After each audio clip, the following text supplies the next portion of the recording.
p.m. It's a Recording in regular meeting of progress. the Pacific Grove City Council. I'll call the meeting to order. May we have a roll call, please? Thank you. Mayor Peak, Here. Mayor Pro Tem Emilio, Here.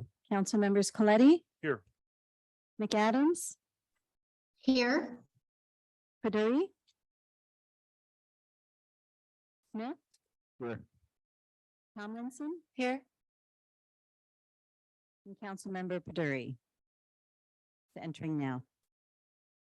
All right, Councilmember McAdams, will you please lead us in the Pledge of Allegiance?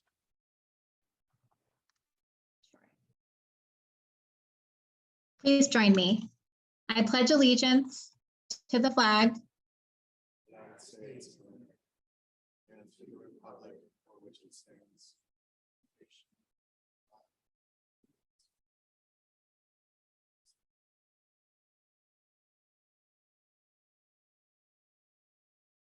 I have a motion to approve the agenda So moved. Second. and a vote, please.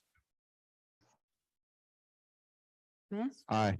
Mayor Pro Tem Emilio, Aye. Mayor Peak, Aye. Council members Coletti, Aye. McAdams, aye. Paduri, and Tomlinson. Aye. Motion carries 7-0 to approve the agenda. Chief Madelone, welcome. Staff and members of the public. I appreciate the opportunity to present these 3 public service awards tonight. And before I begin, I'd like to thank Chief Kathy Lester from Sacramento, who came down here to support her officer. That's a pretty long drive for a short presentation. Really appreciate it. Totally. Chief Gowdens, Hanholzer from the fire department, and any other fire department members, my members of the police department here, and members of AMR if they're in attendance. So on Wednesday, June 22nd, 2022, it's a day that many people will never forget. And Steve and Brita here are 2 of those people. It was a beautiful sunny day in Pacific Grove. There was no wind and the ocean was very calm. On this day, Steve, who was a member of the kelp crawlers, decided he couldn't let such a beautiful day go by without taking a swim. Steve didn't know it when he entered the water, but his life would change. So on that day, also in Pacific Grove, we had Paul Bandy, a off-duty Sacramento police officer, his wife, Amy Johns, a nurse, who were both paddleboarding at Lovers Point, and Heath Braddock, who was on the beach and teaching surf lessons. Thankfully, the waters, as I said, were calm, so Steve's cries for help were heard. Steve was bitten by a great white shark. Paul and Amy paddled over to help Steve, and Heath left the safety of the Sandy Shore beach and took a second board and paddled out in the blood-filled waters to help rescue Steve. Once they arrived on shore, several other people assisted by applying tourniquets with t-shirts and towels. Fire, AMR, and PD were on scene within minutes, and Steve was transported to Natividad, where he received excellent care. On June 22nd, 2022, everything aligned for Steve perfectly after he was bitten by the shark. Many people called 911 to alert first responders. People on the beach were ready and assisted by rendering aid when Steve was brought to the shore. Paul, Amy, and Heath, who did not hesitate, they sprang into action to rescue Steve. It's safe to say that most people keep to themselves and seldom get involved when there is a crisis. And I'm sure the numbers decrease significantly when you put yourself in danger and harm's way. Without a doubt, Paul, Amy, and Heath took heroic actions to save Steve's life and definitely put themselves in harm's way. I'm a big proponent of we meet people for a reason, a season, or a lifetime, and in some cases, it's more than one. And I think on this day, Steve met Paul, Amy, and Heath for a reason, and they'll be forever connected for a lifetime. So tonight we recognize Paul, Amy, and Heath. Each will be receiving a frame certificate. Can you all come up real quick? Right over here. Gallons, you want to come up? And Amy.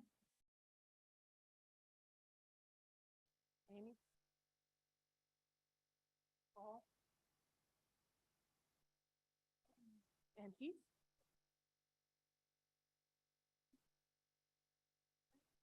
And on the certificates, on the frames, there's a patch from the police department, from the fire department, and a coin.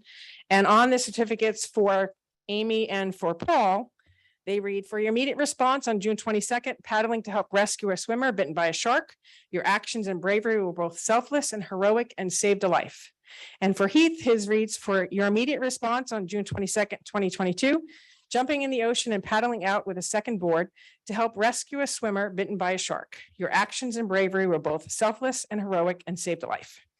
In addition to that, we have these crystal awards, and each of them read, for your brave and heroic actions taken to save a life on June 22nd, 2022 in the city of Pacific Grove, with their names on.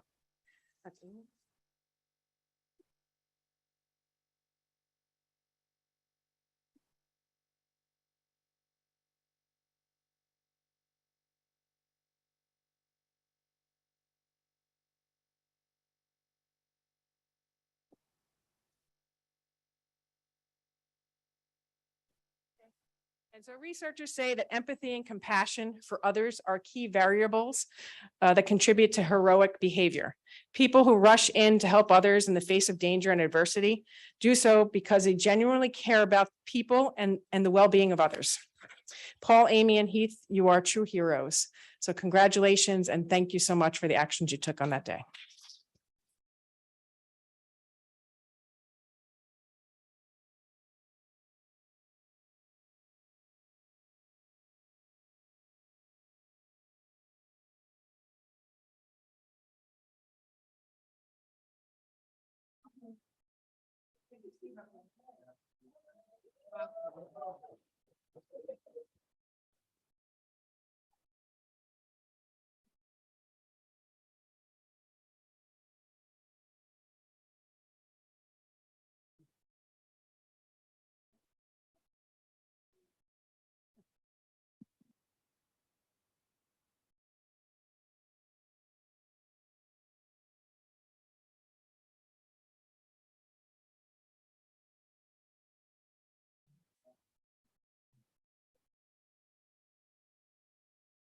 Yes, please.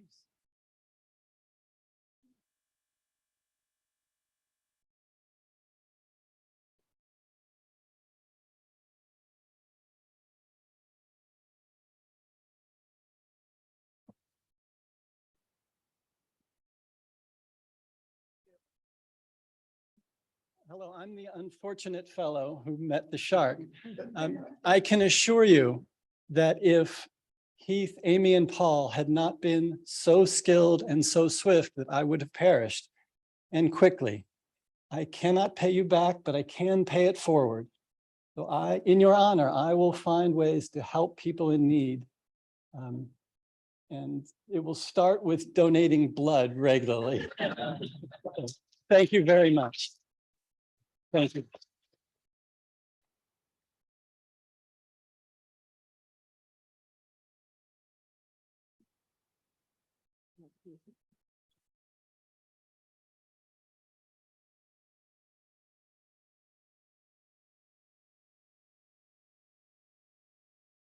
Thank you, Chief. Well said.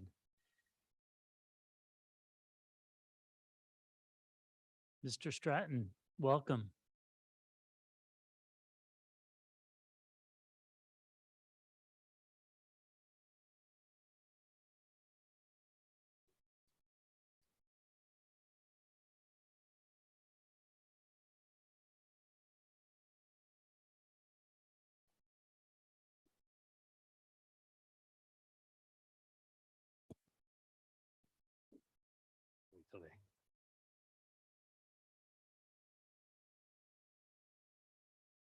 I'll go ahead and start. Thank you for having me tonight, and what a great night for me to be here. I'm glad I was able to see that. It is a tough act to follow.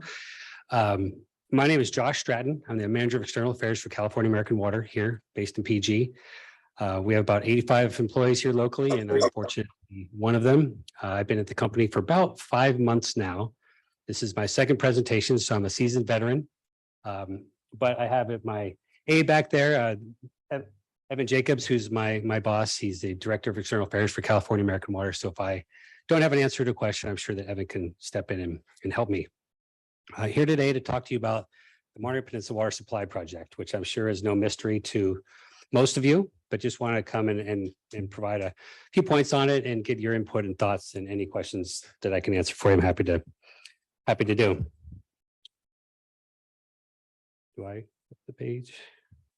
Thank you. So you can see here on this sheet here, we've got a pretty large network of customers and people that we serve, both with water and wastewater throughout the county. Goes all the way out Carmel Valley into Seaside. We have basins within, we draw water from the Seaside Basin, from the Monterey Sub Basin, the 18400 aquifer, and Langley area. We also operate a desal facility in Sand City, which I don't think many people know that we manage that and operate that as well. So we have a pretty large footprint here in the area. Next slide. So as you know, we have serious water supply constraints, not just in the state, but here specifically Monterey County. We historically have drawn our water from the Carmel River. As you know, we have mandate to reduce pumping from the Carmel River. It's not flowing anymore. We've also are now drawing from the Seaside Basin. We have a number of wells there, including aquifer supply and recovery wells there. We're mandated to reduce our pumping there as well. And there's a current state of drought, a significant drought throughout the state and in Monterey County. If you've driven by a reservoir recently, you've seen the results. San Juan Reservoir over Pacheco Pass, nearly empty. I went to Shasta recently and Shasta Lake is a puddle. Lake Nacimiento is at about 19% capacity. Lake San Antonio is about 11% capacity. There's simply no water above ground to supply the water needs for our communities any longer. And what you're seeing above ground is happening below ground as well. Our wells, our aquifers are all, people have to dig to drill deeper to access water. And we have saltwater intrusion problems throughout the county. It's very pervasive, and we're in a period of prolonged drought. And we're at a point now where, some people say a desalination project is too soon. Let's discuss this more. Let's find another location. Let's do some more studies. Let's do a number of things. And I say it's too soon, it's too soon, it's too soon until it's too late. And we think that now it's at the point where it's going to be too late if we continue along this path. And now is the time to move forward with the desalination plant. Next slide, please. That being said, our current supplies are about 8,500 square feet is what our current supplies are for the number of sources that we have throughout the area. Our current demand is about 9,700 acre feet. So we're clearly deficient in the amount of supply we have for the demand that we have. Now, we're all aware of the various statements and opinions out there on water supply. And some people say that there are adequate supplies of water. Others say that there aren't, and there's a lot of debate going on about that. And I go back to the last point of, because let's just assume there is a gray area on which statistics are correct. We as a water company have an obligation to provide water for our customers and provide safe drinking water. We don't have the luxury of waiting another few years to see if this pans out, or see if we can find maybe a different solution that some people find more palatable. We have an obligation to provide water. That being said, just today, you may or may not have seen around noon today, we sent out a press release saying that we're going to actually reduce the size of our project. It was going to generate about 6.4 million gallons per day. Today, we sent a release, we're going to change it to 4.8 million gallons per day. So it's going to be a smaller project. And we did that for a number of reasons. One was just, because of the different opinions on water supply needs. We know that this is a number that we can do to reduce the environmental footprint and impacts that people are concerned about there. So it's just, we think it's a good starting point to phase up the project. So as statistics maybe firm up and get more common agreement, we can always ramp up. So that's a big change today that we submitted that to Tom Lester at the Coastal Commission. And we're pretty excited about this change. We think it's going to be make the project a bit more palatable for more people. Next slide, please. So the Monterey Peninsula Supply Project, it's going to provide drought resilience. It's a drought-proof source of water. We recycle water. We do a great job of recycling water here in Monterey County, both on a personal basis, on an individual basis, and also with of course, Monterey Water and some of the projects out there. We've taken the environmental considerations into account. We're going to have a wayfinding path out there with a path of wayfinding signs to provide access to a swath of dunes that has been accessible for decades. We're adjusting the affordability of the water because that's one concern that people have. This is a big project. And if you think that the water isn't needed, that's going to be generated from a project, why invest in a project such as this and have the cost incurred?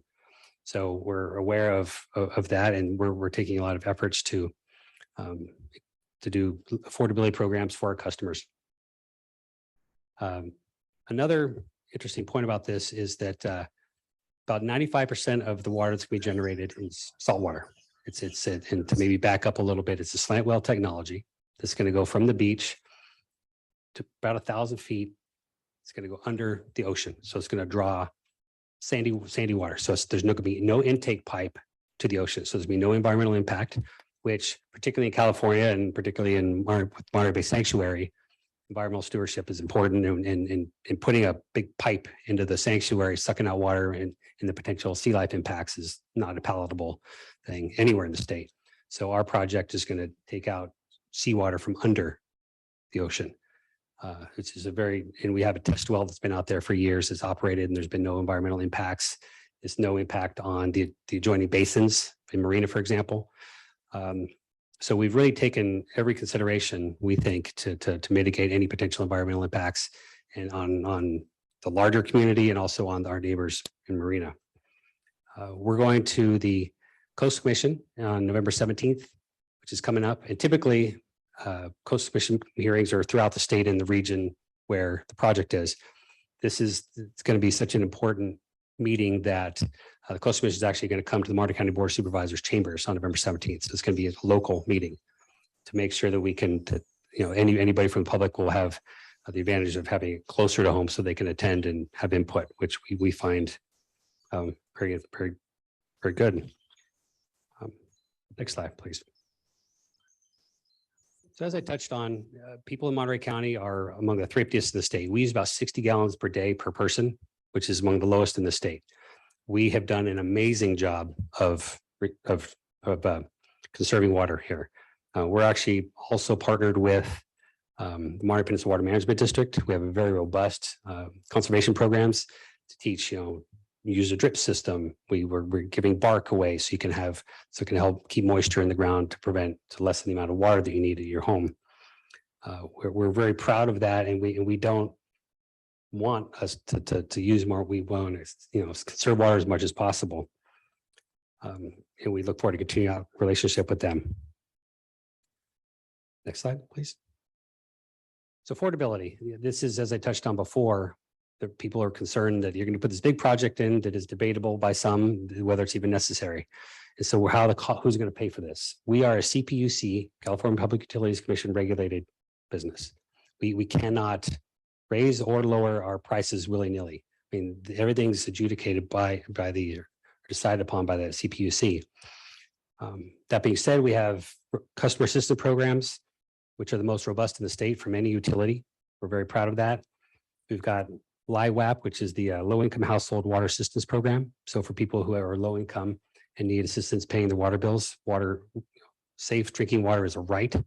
And so we do everything we can to make sure that every person at every income level is going to have access to the water. Even with the desalination project, we want to make sure that whatever costs are incurred, that everybody, that those the lowest, the most vulnerable will not be impacted.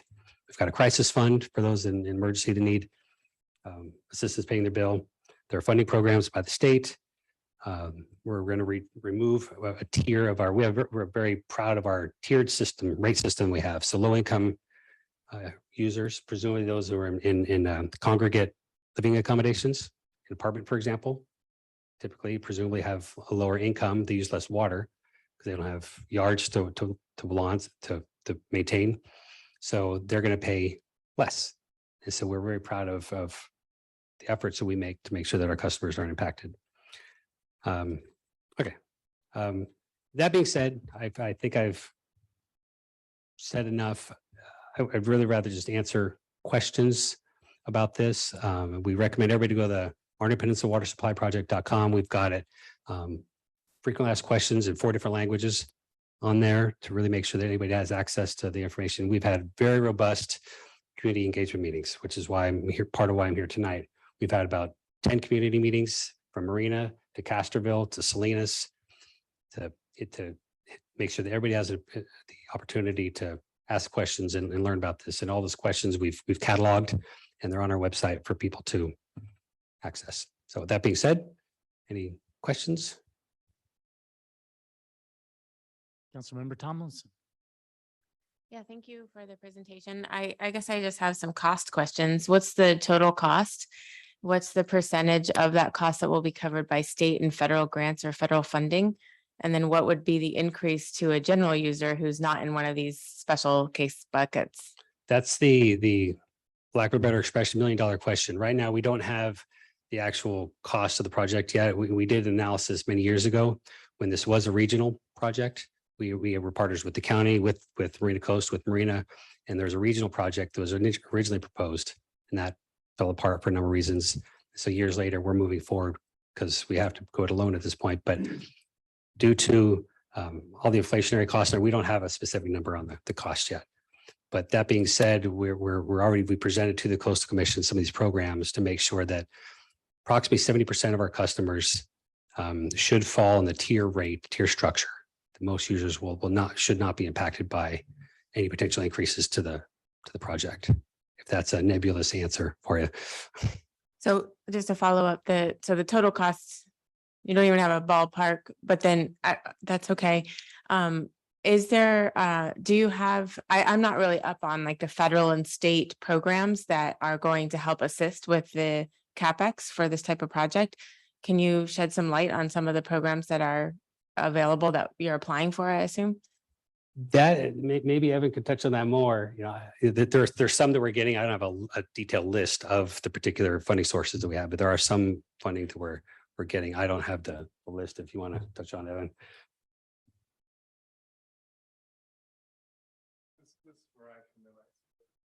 Good evening, council. Hello, members of the public. Evan Jacobs, also with California American Water.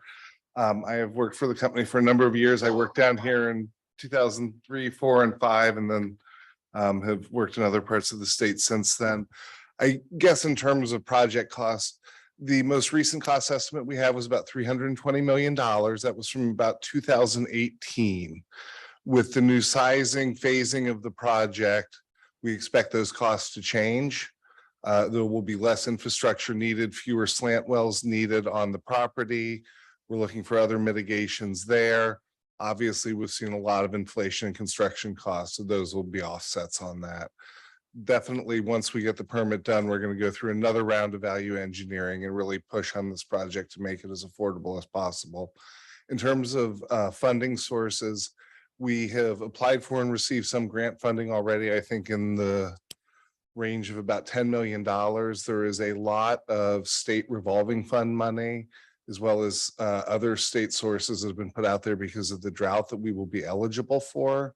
Our company is eligible to take grant funding and low interest rate funding. So we do plan on maximizing that and working on that. We have some money that we've already put in from ratepayers and shareholders that we'll need to recover, but definitely maximizing the public funding on this. We've also, as part of our announcement today, said that we want to look at public participation down the road. And if there's opportunities for future plan expansions that include public participation, we're happy to have that discussion. Great, thank you. Councilmember Paduri. Thank you, Mayor. And thank you, Josh, for the presentation. Appreciate it. Yeah. It's very Good timely. job, Josh. I'll try to keep this non-contentious here, but the quick questions. One is riding on Councilwoman Tomlinson's comment. So now that you have I would say a smaller scale desal plant as opposed to the previous one, would it be reasonable to assume that the cost of acre feet of water would be a little bit lower than what was proposed before, or is that still up in the air? I would just say because it's been since 2018, since we put pen to paper to work out a price, it's probably hard to speculate at this point. Okay. And the other question was, this is just my knowledge, the aquifer storage and recovery solutions, my understanding is that that is dependent on the water that the extra water the river produces, and technically we're in a drought, so that's ruled out. Would it be safe to say that it's technically ruled out for the foreseeable future?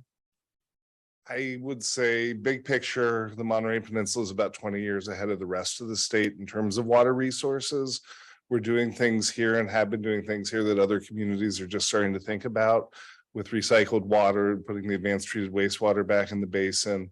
The aquifer storage and recovery is a great example of something we've been doing. We got 70 acre feet out of it last year. And if you look at that total amount of water the community needs, 99,700 acre feet, only capturing 700 acre feet, there's a big deficit there. Okay. And it's great to run that program when we have it, but we know climate is changing. We're seeing less frequent rainfall. When it comes, it's coming, more extreme events, fewer events. So it's hard to count on that as a reliable drought-proof water supply, given what we know about climate change in the state. Got it. All right, thank you. Appreciate it. Mayor Pro Tem Emilio. Thank you. Just kind of looking forward, let's say the desal plant goes, cool, everything's great, goes throughout, then the costs on ratepayers, local people, did you say 70% of them would not change if that plant was to go through? Yeah, that is probably an optimistic number. I think that there are a couple of things. We know that there are people in the community that are struggling, that are on fixed incomes, and our first priority is to protect basic amount of water, what you need for health, safety, sanitation, basic household use, and keep that flat. So we've made that commitment to the Coastal Commission. We've made proposals that are all subject to PUC approval that would expand a lot of our affordability programs. And what Josh said about us having great affordability programs is true. We currently have a 30% discount for qualified customers. We've proposed to expand it to 35% in 2024 and up to 50% by when the plant is built. In addition, we're looking at ways of expanding the eligibility for that program, as well as providing some benefit to multifamily housing where you may have low-income tenants who are living behind a master meter. So they're not directly eligible for a program, but they would still benefit from having some of their costs subsidized. In terms of the impact of the general population, there will be a rate impact. It's not going to be cheap to do this. We're looking at, obviously we haven't had a lot of connection fees in Peninsula for the last few years because we haven't had any growth here. But one very common tactic for water agencies and companies to use is to use connection fees. So that as new growth comes in, it helps offset the costs. And we're gonna look at everything to hold the line on the cost, but it will result in a cost increase for customers. Hopefully it will also result in some economic development, new housing that will help offset it. Okay, thank you. Also, do you know what the just ballpark figure, what the rate increase for a local resident?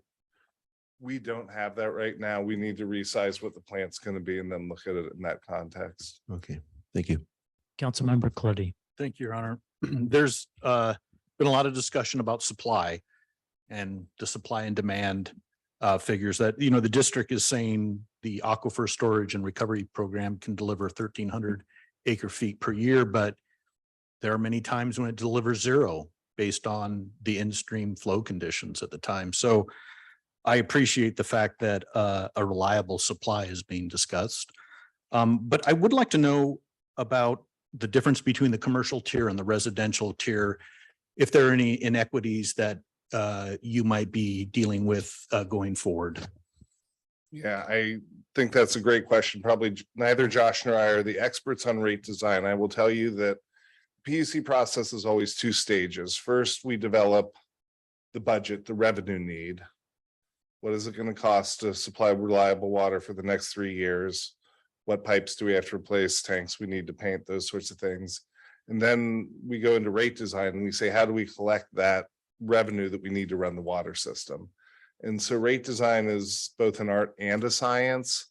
what we see in Monterey are some of the most extreme conservation rates in the state, where we really load up those top tiers to send a strong price signal to people that you better use water efficiently. And if you have a leak, you better get it fixed quickly. So we have a really extreme rate design. In terms of how it balances out between commercial and residential, I think that's always open for discussion.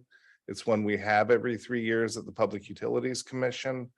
I remember the old days here when we had budget-based rates, and really, in my opinion, did not work out well. It is harder with commercial rates because the example I always give, you can have 2 restaurants, same square footage, same number of tables. One's really popular, so they have twice as many customers. They're going to use twice as much water, presumably, to cook the food, wash the dishes, and provide water upon request, hopefully only. So how do you create a rate design that's equitable for that? And how do you do that? It's harder for commercial because there's more mixed and varied uses. But I think it's a great subject and one we got to keep looking at rate cases. Thank you for the presentation. Thank you all very much. Have a good evening. Welcome, Mr. Patel.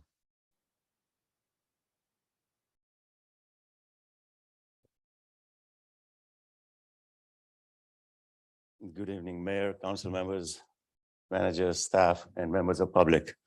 My name is Amish Patel. I've owned Centrella Inn since 2004.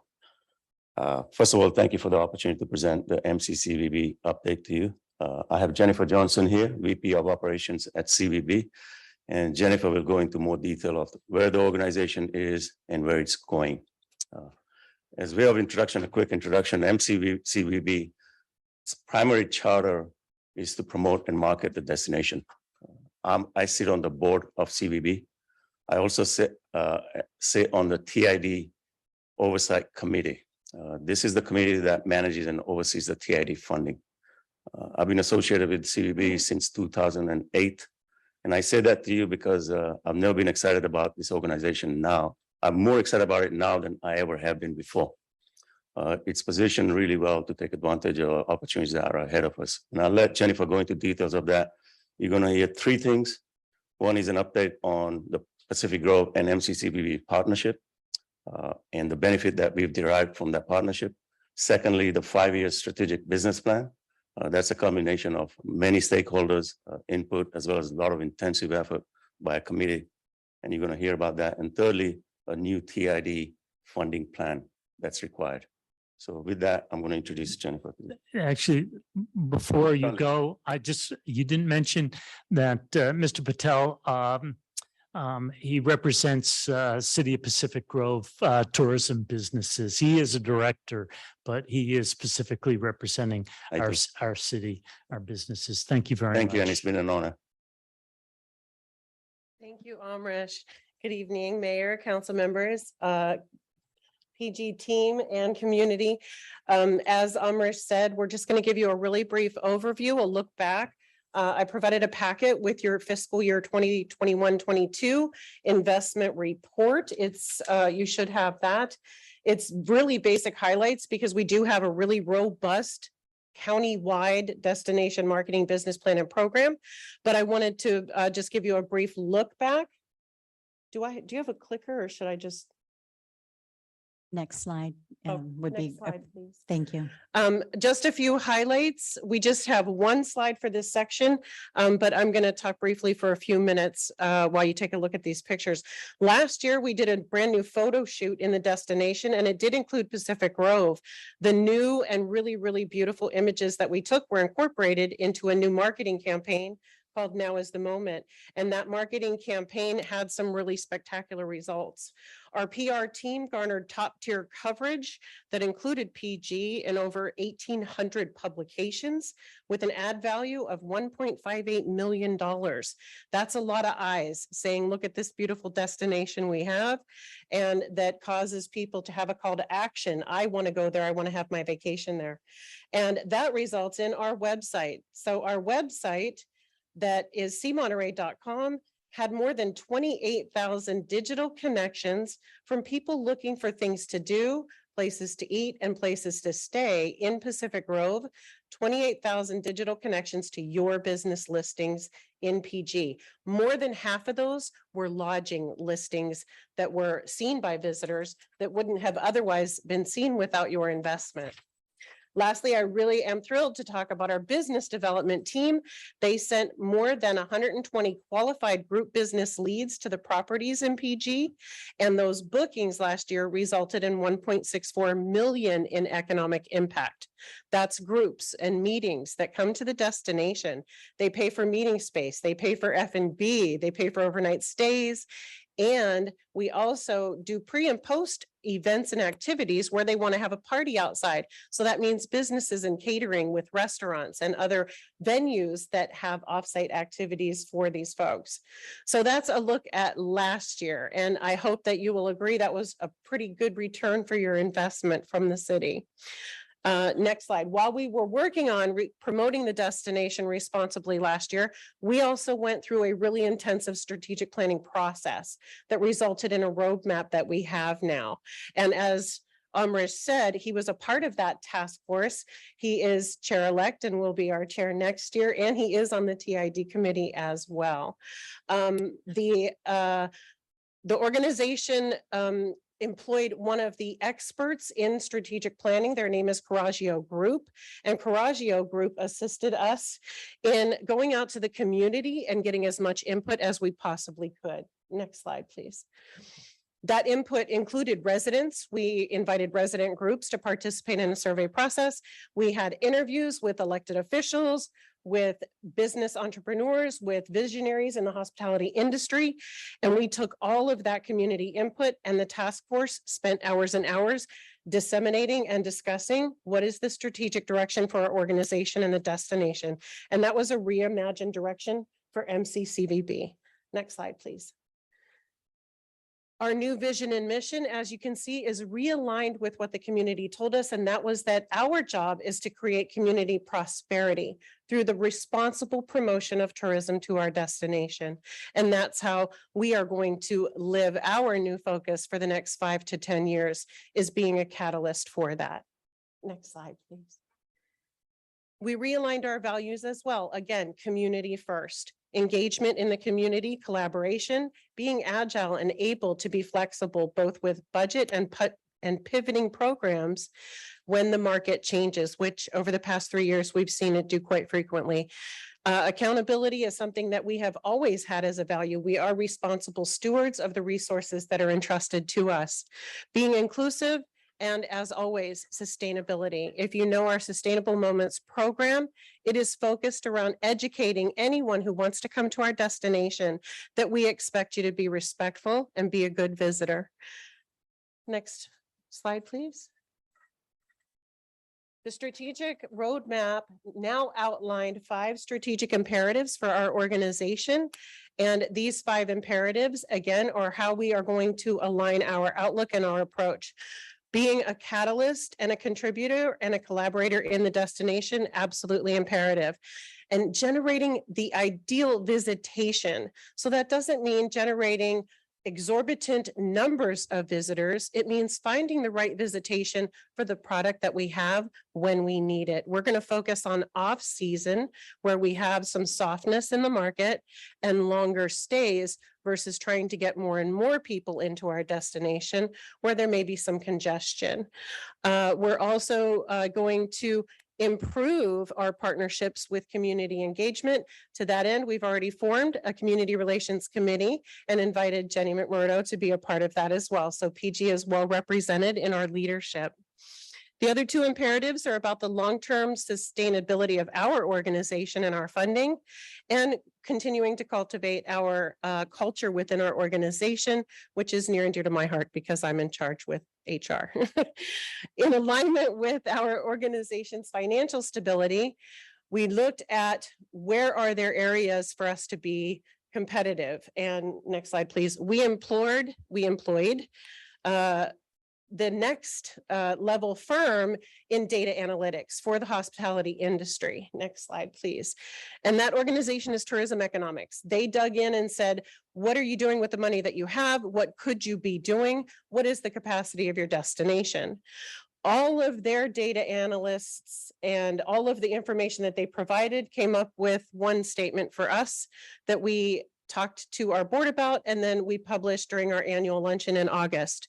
Next slide, please. And that is that we are a world-class destination with a second-class marketing budget. We can't compete. Next slide, please. MCCVB has the second to lowest budget in our comp set. That budget that you see in that graph is amount of money spent for marketing and promotion per available hotel room in the destination. And it is really low. So we looked at what area can we modify or change in order to be more competitive. Next slide, please. And that is in our TID assessment. Our TID has been in place since 2006. It was modified to a 5-year plan in 2011, and the rates have not changed, and it is the lowest assessment rate in our comp set.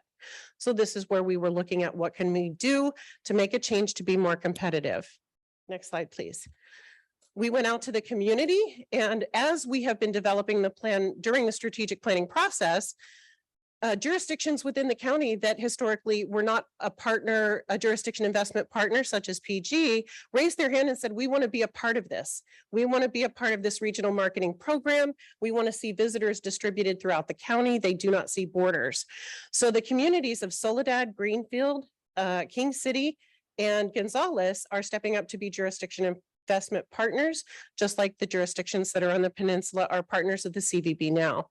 The other thing we're doing is rebuilding a robust partnership program with the aquarium, where we're going to be investing collectively our money in an advertising and marketing campaign that has never been done before as well.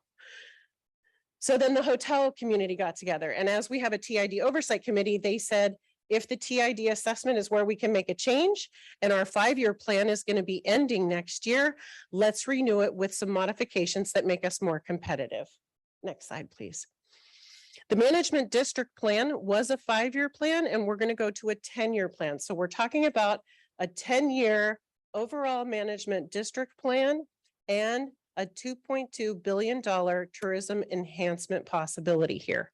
That's what we talked about at our annual luncheon, that the current plan ends December of 22, but we would very much like to have the new plan ideally in place by July 1st of, 2023 it ends. In place by July of 2023.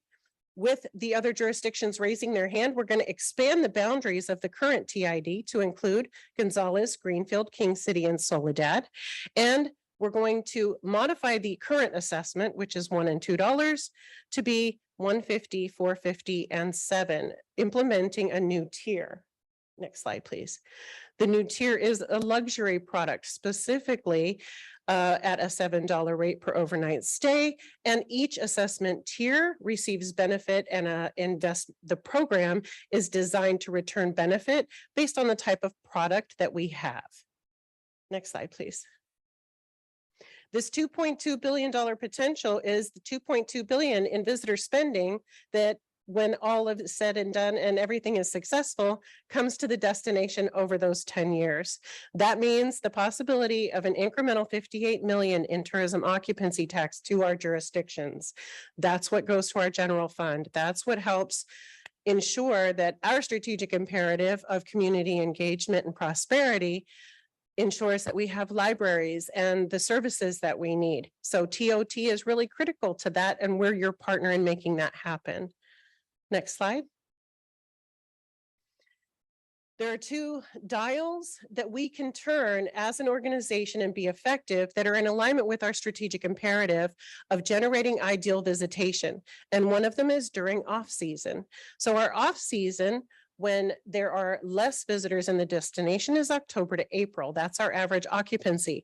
If we can turn that dial just a little bit over the course of the 10 years, we have an opportunity to increase our incremental visitor spending by $34 million. The second dial that we can turn by having this increased funding, next slide, is in relation to one more night. So in addition to off-season, instead of generating additional visitors, if we could convince visitors that are already coming to spend one more night, we have an opportunity to generate an additional 877 million in visitor spending. And this was the study completed by Tourism Economics.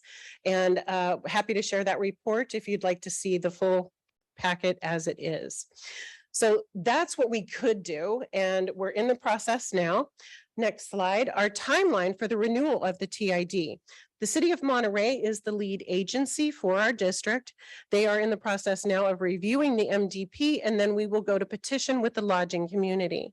Sometime between now and the end of the year, we will come back to PG and all the jurisdictions within the district with asking for you to approve a resolution of consent to participate and allow the City of Monterey to be the lead agency. So quick summary, have been in the plan for, I don't know, going all the way back to 2006, the City of PG has. It was annual, then we had a 5-year, now we're going to go to a 10-year. A little bit expanded boundaries, a change in the assessment for more competitiveness, which we know will result in a higher return to all of our businesses in our community. Thank you. Happy to answer any questions. Councilmember Kaduri. Thank you. And I share the excitement with both of you on what is in store for us. I've not seen a 5-year strategic plan before. So this is certainly great news. And I believe the MTCVB is taking the right steps here. So thank you. Quick question, MCTID Oversight Committee, is that new? No. And who is part of that committee? The TID Oversight Committee was formed when the new 5-year district was put into place, January of 2019. The committee became and was chartered in early 2018 because they were the team who formed the original MDP, the 5-year MDP. The committee is chartered and it is only lodging members within the boundaries of the TID represented on that committee. That committee also has full authority over the TID revenues that are a part of MCCVB's budget. So our budget is split between jurisdiction investment from each of our jurisdictions and the TID. And the TID has oversight of all of those revenues.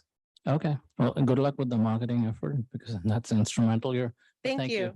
And thank you for joining our community input. I remember you were at one of our community input sessions. Yes, I failed to mention that, but yes, that was also very, very good. Thank you. Could you, thank you for the presentation. Could you remind us who pays the TID at this split? The split? That how much comes from, the TID comes all from the hoteliers?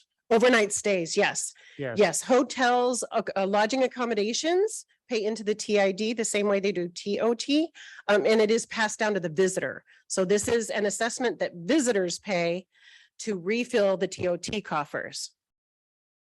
Yeah, so currently we're paying $1 per night that is passed from the guest to the MCCVB. That's the TID, and we're proposing going for limited $1.50. And the assessment would be made or approved by council? No, the assessment is already been approved by the TID Oversight Committee. That is the committee that manages and oversees the TID funding. What we're looking for is a resolution from Pacific Grove to allow Monterey City to be the lead agency to Okay, manage yeah. the district plan. All right, got it. Thank you. And short-term rentals, do they contribute? No, currently by our bylaws, MCCVB as an organization does not promote short-term rental properties. And we don't hire team members who benefit financially from them, actually. Yeah, it's a part of our DNA historically that we do not. Sure, but they benefit from people seeing your advertisements and coming here. That is very possible, yes, Yeah. yes. I mean, they certainly could. And that benefits us because any amount of tourism benefits us as a community because of sales tax. Absolutely. Yeah. I mean, we couldn't live without the sales tax generated by tourism as well. But we don't directly promote short-term rentals at this time. I just wanted to note that I like MCCVB has been promoting environmentally responsible tourism for many years and will continue to do so. That's important for PG. Councilmember Tomlinson. Thank you, Mayor, and thank you for the presentation. I understand that the increase will be for the hotels. Is there going to be has it already happened where the hotels are supportive of, I know it's passed on to the visitor, but is that already taken care of, or will the Monterey lead agency kind of run that to ground to get buy-in from all of the hotels? It's a petition process. We have been talking to as many GMs in our destination as we can throughout the county. I gave a presentation to King City just a few weeks ago. Our outreach is to make sure everyone understands that the current TID is being renewed and what those differences are. The previous petition process resulted in it being passed with no problems. We anticipate the same. We just want to make sure everyone understands those changes. And when those petitions come in, the city oversight is truly just about handling the annual reports that we submit and the administrative work, but the hotels are the ones that we speak to about the return on this investment. So the committee is going to expand as the TID itself expands, because there's representation from each jurisdiction that is a part of those boundaries to make those decisions. So the petition process will determine whether or not it passes. And what's the timeline for that? Can you go back to the previous slide if it's still up? Right now, the MDP is in review at the city. Between now and somewhere mid-November will be the petition process, where we give several weeks for the hoteliers to return that petition signed off. Within that time, we have to go out to all 11 jurisdictions to get their resolution of consent to participate and allow the city of Monterey to be the lead agency. Then there's administrative public hearings. The city of Monterey will have to hold 2 public hearings, allowing any feedback there.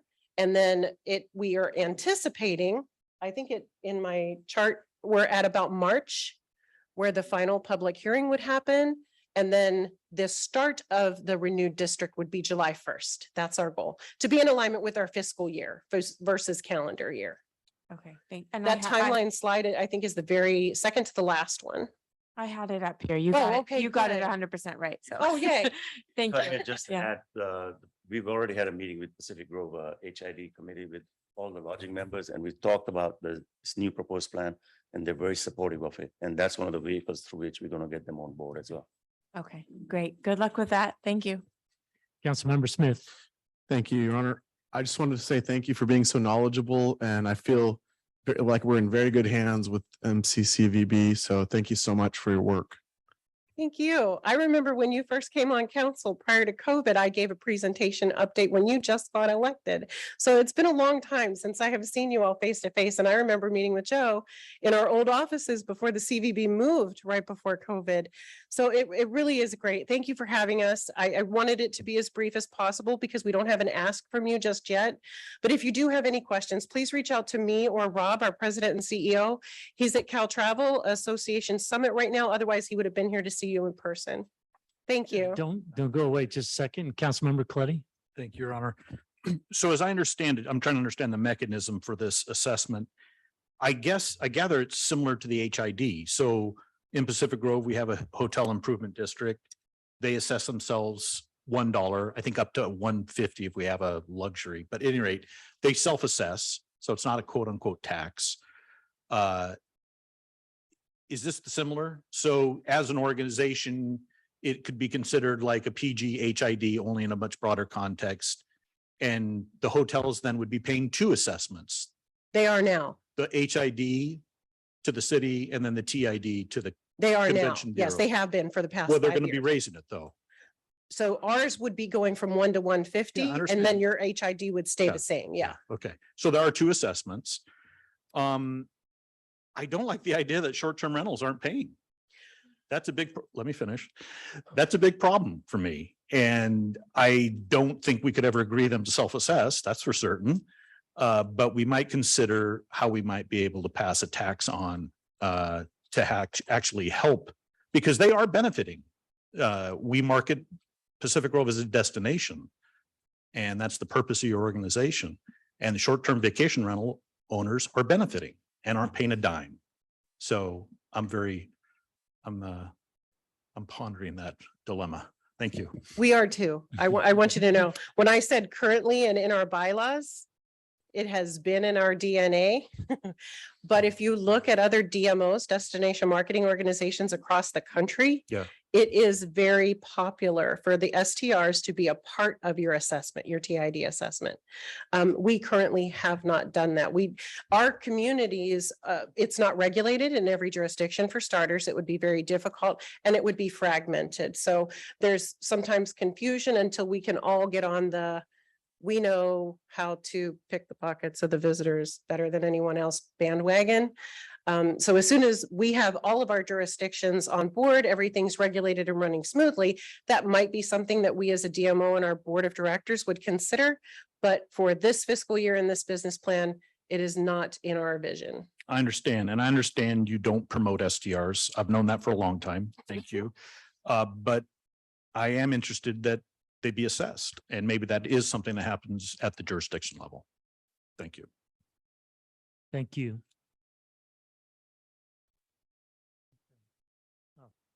Okay, Councilmember McAdams.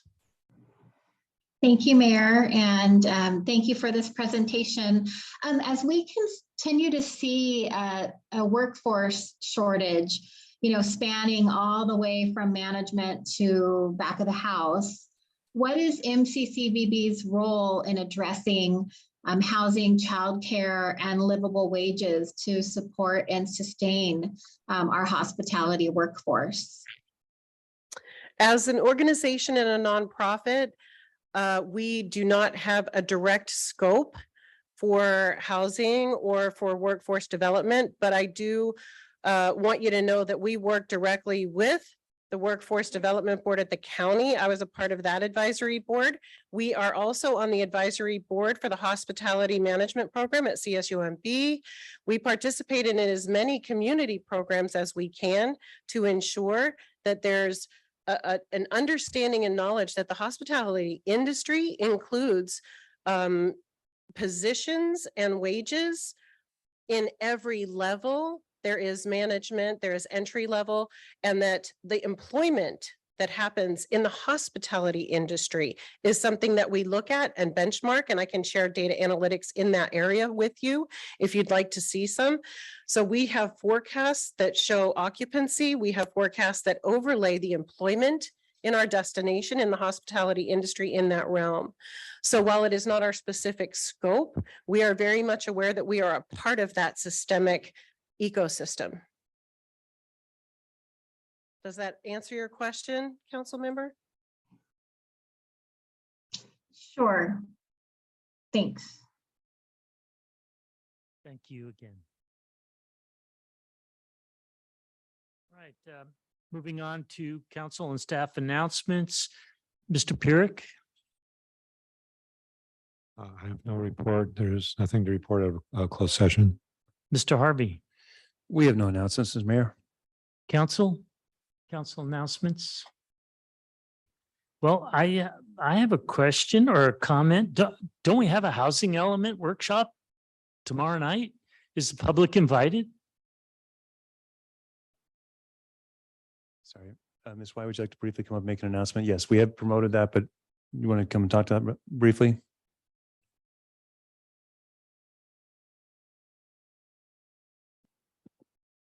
Mayor and Council, thank you for bringing up the housing element workshop. It is tomorrow. It will be virtual. Everything is on our website. And we sent out 220 emails to our interest group that have gone online. And there were promotions also through our public promotions team. And so the word is out there. Thank you. And one other announcement, I'm hearing reports of people taking yard signs with various messages. And I would like to think that community is better than that. And so please leave other people's yard signs alone. If you see yard signs that are on public property within the city of Pacific Grove, please notify the city clerk office. Thank you. Anything else? Councilmember Tomlinson. Thank you, Mayor. I guess I'm not prepared to make this announcement, but maybe Mr. Harvey can help me with the survey. It's going on this month. It's ongoing. Maybe we could talk about that to get more people to participate. Sure. Councilmember Thomason, through the mayor, we have a community survey that's currently open. If you're looking for the URL, you should be receiving a postcard in your mailbox. It's also on the city website. It's also been advertised through our social media channels. If you cannot access a computer, you can go down to our library, or you can call the library, and either way, they will help you complete the survey. It's a general community survey. It's just looking for input on services. We're going to provide this to the council and to city administration to help in our decision-making processes going forward. The survey is open till the end of October. We will bring a report in November. Included in that report will be a summary and a distillation of the free form answers so that we can, track the general themes and concerns and questions that are brought up as part of that. So thank you. Councilmember McAdams. Thank you, Mayor. I just wanted to thank all of the participants and volunteers and teachers and parents for the amazing butterfly parade and bazaar. Also, October is Breast Cancer Awareness Month. And so this is a friendly reminder to make your appointment for your annual mammogram. And then also I wanted to thank Chief Matalone and the police department for investigating a social media threat that included firearms and a potential school site shooting. They were swift and worked diligently with the school district and notified the parents quickly. And I'm just very grateful for our department's commitment to keeping our students safe and the partnership that we have with the school district. So thank you for that work. Do we have any public comment, general public comment? Please come forward.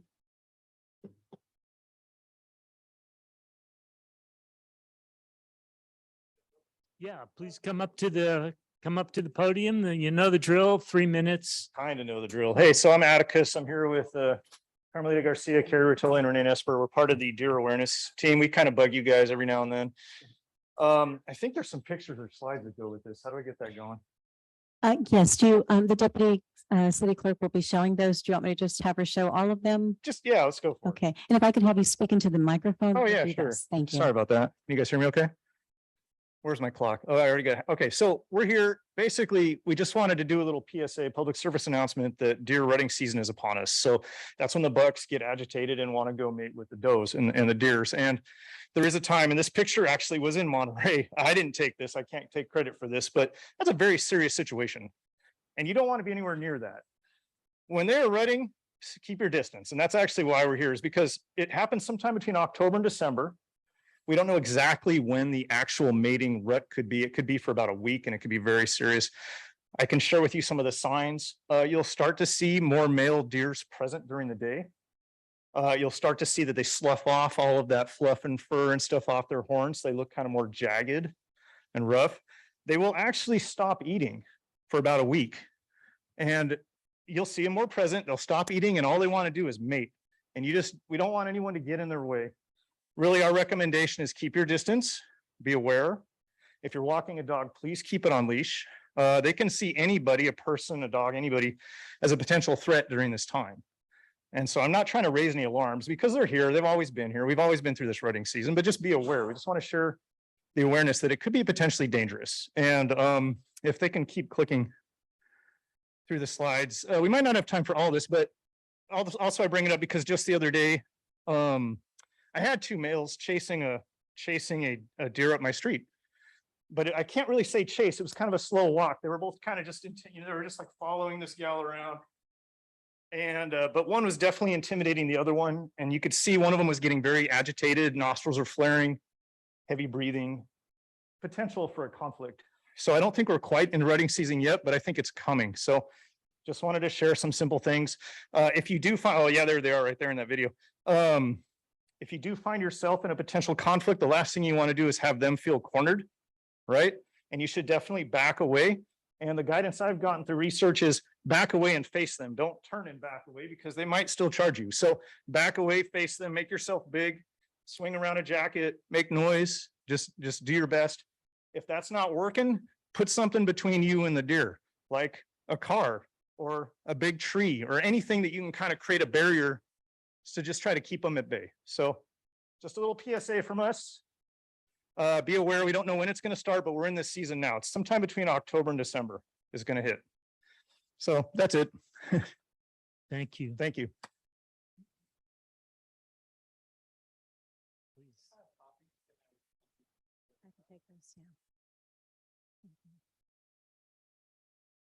Welcome. So I'm sure my time will start once we get going, right? So good evening, Mayor, City Council members, city staff, and community. We are Mark and Lisa Haynes, lifelong constituents in Pacific Grove, and we have come today to ask for your help with the final steps of selling our home, Pacific Grove home, currently in escrow. The selling of our home has brought to our attention that a lien was taken out against our property from the city of Pacific Grove on August 31st, 2017 for over $14,000. This lien is preventing us from closing on our home. We were not properly noticed of such a lien or of the resolution that approved the filing of this lien. We are respectfully requesting that the city council follow up on this matter as soon as possible. According to the City of Pacific Grove Municipal Code 1.19.280, a copy of the resolution approving the lien should have been sent to us after adoption in August 16th of 2017 city council meeting. We did not receive a copy of this resolution or notice that should have accompanied giving notice of the property owner that the lien in the amount stated in this resolution will be filed against our property in the Monterey County Recorder's Office. Said notice is to be served in accordance with Chapter 1.12 of PG Muni Code, which requires proof of service of notice. We are aware of certificates of service which declare the manner in which notices are given, and we've received them in the past, but did not with the lien or resolution. Because we were not properly notified, we were not allowed an opportunity to file or protest the lien with the city clerk and present our case to the city council as stated in PGMC 1.19.270.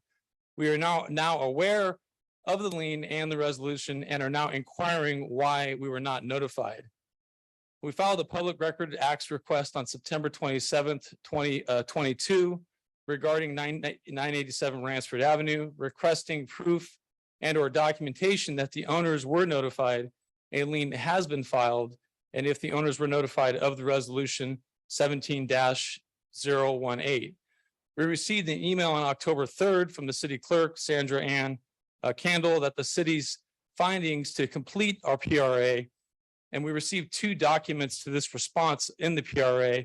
One's the agenda report, proposed resolution for August 16th, 2007, city council meeting for which we were not notified or sent a copy. And then the second was a notice of lien for the county of Monterey sent to the city's attorney's office, which we did not receive and we were not notified. We respectfully request an inquiry be made into the handlings of this notification process and the filing of the lien for 987 Ransford Avenue. And we are hoping that the city identifies the mishandling of the lien and removes the lien immediately from our property. We're asking for proof of the property, we were asking for proof that the property owner received the notice and that the lien will be filed against the subject property with a copy of the adopted resolution. Thank you for your time and consideration. Thank you. That was a mouthful, sorry. All I can say is we all heard your request. We have the city manager and the city attorney here who also heard your request. Okay. Thank you. Okay, thank you. Anyone else? Welcome. Good evening, Mayor, Council, and staff. My name is Jenny McMurdo. I'm the President and CEO of the Pacific Grove Chamber of Commerce. Just a couple of things tonight. One, thank you to everyone who came out for flavors this year. We added some new fun things to it, some shuttles and different offerings this time. So we're hoping that next year will be even better. So thank you to those who were able to attend. And something really big is happening on Friday at 5 o'clock. The old Fat Willie's Antiques is having their official ribbon cutting for vintage finds at 5 o'clock on Friday. You'll be getting a notice about it, but I just wanted to say that for the public as well. It was empty for a while. We're so happy that we have a tenant in there, and they're doing really great things if you haven't gone in yet. Thank you. Thank you.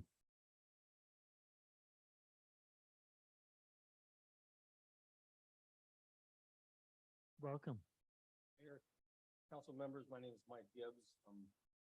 I was really interested in the Monterey County tourism and the hospitality. Mr. Gibbs, can you speak And, into the, thank you. Thank you. And, it just made me think from the standpoint of Measure M, the cannabis measure. And my friend here, Chaps, made one of the points in the position that it would be good for tourism or tourism would benefit from that. And I'm sitting here thinking about this. And if I'm a hotel and I'm an international hotel or I have a national presence, am I really interested in having cannabis in my community and putting up with the foolishness that results from that? And I think if you look at the cities, Portland, Denver, San Francisco, Seattle, that are dealing with this now, most of these hotelers and hospitality industry are done with it. And I don't think we should bring that to Pacific Grove, at least. I know it's already in Monterey and Delray Oaks, et cetera.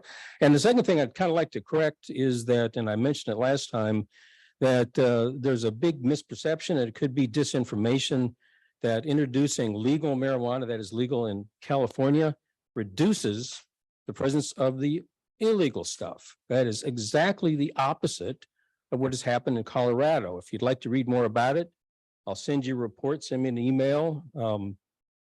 In the Hudson Institute report from 2021, the exact opposite thing happened, because what happens when you introduce legal cannabis, the use, particularly among young people, goes up 30%, right?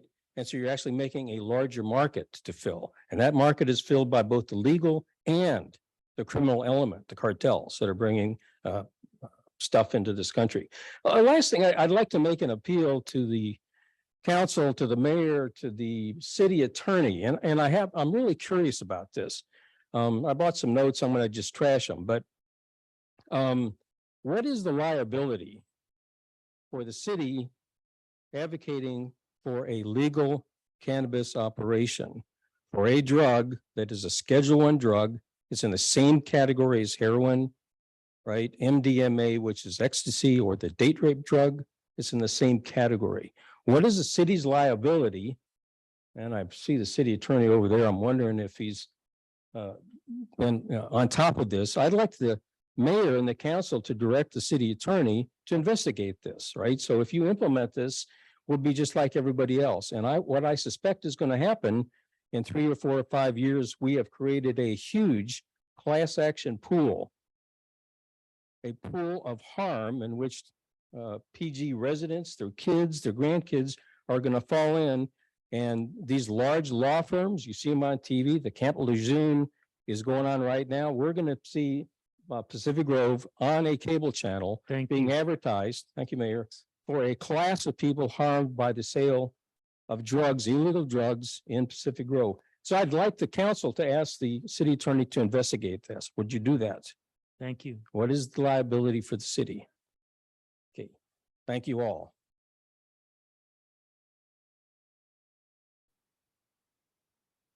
Welcome. Thank you.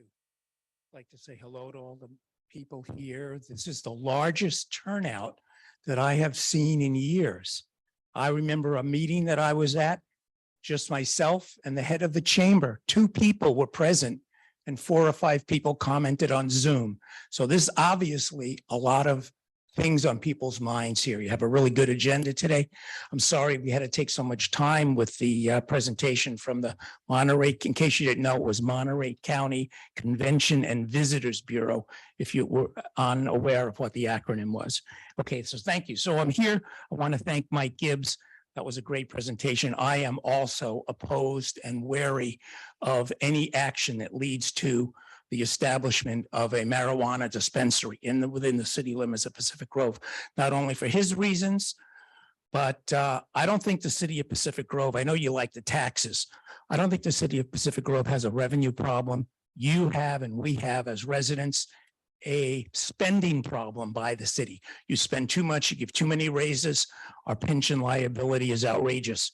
So I want you to please always consider that. But the main reason I came up here was to talk about the DEI task force. It's election season. Joe's the only one here, I think, that's rerunning for his seat again, and as well as other people, first timers. I don't remember Joe or anyone else when they ran 2 years ago talking about or running on the grounds of us having a DEI task force. I'm really concerned as to where that idea came from.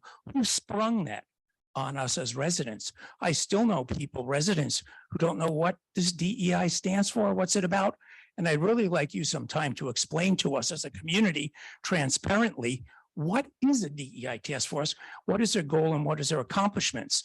Because as you know, there's a lot of controversy in 2 local newspapers right now, where one of the candidates running for city council is the current chairperson, I'm going to call it, of the DEI task force. And there was a lot of people appalled. Now, she once told me at a small group meeting that we did away with the fireworks at the Feast of Lanterns and the Feast of Lanterns itself because the fireworks triggered people. I was kind of surprised. Triggered. Who was triggered by the fireworks? She claimed it was veterans, people who are in combat. When they hear the explosions, when they see the flashes, they're triggered. My suggestion was, well, if you're one of those people, don't stay in town that night because thousands of people enjoy those fireworks. And now here's the connection. Why am I mentioning this? One of my neighbors came to me, almost tears in her eyes, one of the copies of the newspapers that had those terrible comments about Catholics. She said, you know, Vince, when I was a little girl, I was born here. I went to St. Angela's Catholic School, and we were never allowed to participate in the butterfly parade. I said, why not? She said, well, they told us it was only for public school children. Thank you. Okay. So need I say more? She was triggered by that. Thank you so much.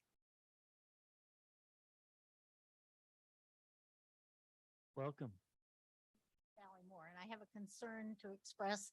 I really took a good look at the failing Monterey Pine by the youth center today. It's in terrible shape, and we've already taken out one that was in that corner. So I'm thinking before it takes out the corner of the youth building, that maybe it should come down, and hopefully with the tree funds that we now have, we can put in another Monterey Pine. There's room for it, and I think it would be appropriate. So if someone would take a look at that, please. Thank you. Anyone else here in the audience? No. All right. Do we have anyone from our virtual audience that would like to speak? We do, Mr. Mayor. Inga Lawrenson-Doimer. Welcome. Thank you. Boy, it sure is campaign season, isn't it? Open season. Okay, so I suggest everyone writes a letter to the editor of their chosen paper. And speaking of letters, I would like to know how we're doing and how staff is on the fact of publishing or having a spot on our website so that we can see public comment letters that come into council. Because I remember that was an agenda item. I believe council directed staff to, I believe Sandra was working on it, but I'd sure like to know what's happening with that, because I'm sincerely would like to see public comment letters on the website for the public to see. Thank you very much. Thank you. Lisa Ciani. Welcome. Thank you. I wanted to express my appreciation for receiving in the mail the notice about the community survey. I think that that's really important that that get out to everyone, and I very much appreciate it. I wish that the housing workshop notification could be a lot more robust. It was not in the last city manager's report, but we only have twice a month city manager reports now, and it was never explained why that was cut back. And I don't know. I don't even try to look at the homepage of the for the city's website because, well, I do try sometimes, but I can't find the important things as far as I'm concerned. It's very busy, and there used to be a nice box that told you the meetings coming up, and a nice box that told you really important things people might be interested in, like the ATC project, for instance, which those things are missing. But in any case, I'm very frustrated about I think we just got notice a week ago about the housing workshop. It may have been mentioned in the past, but it wasn't on my calendar yet. And then today we got notice of this thing called Balancing Act. And so somehow between now and then, in our spare time, we're supposed to, figure out how that works, so that because that apparently, I wrote to the planning director or the housing manager, whatever, to find out what that is and why such short notice. Because for me to figure out the technology and all and participate in something like that, which is what she says we're going to be doing at the meeting, it is challenging, and I need time to try to figure it out. And also there was no mention.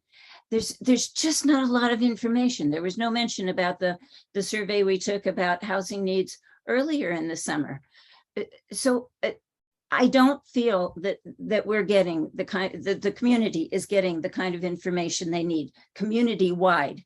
Not just, what was that, 220 people that got some kind of email notice like I did last week. But anyway, so thank you for the good notice about the community survey, and I wish the city could do better about housing meeting notification. It's terribly important to everybody. Thank you.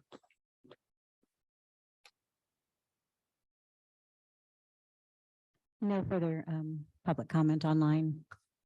Right, to close public comment, I'll entertain a motion to approve the consent agenda. So moved, Your Honor. Second. Well, actually, I jumped the gun here. Anyone wishing to pull a consent agenda item, trying to forward showing? No, I guess not. Anyone from the public wishing to pull a consent agenda item? I do not have anybody online, Mr. Mayor. Okay, well, we've already got a motion and a second.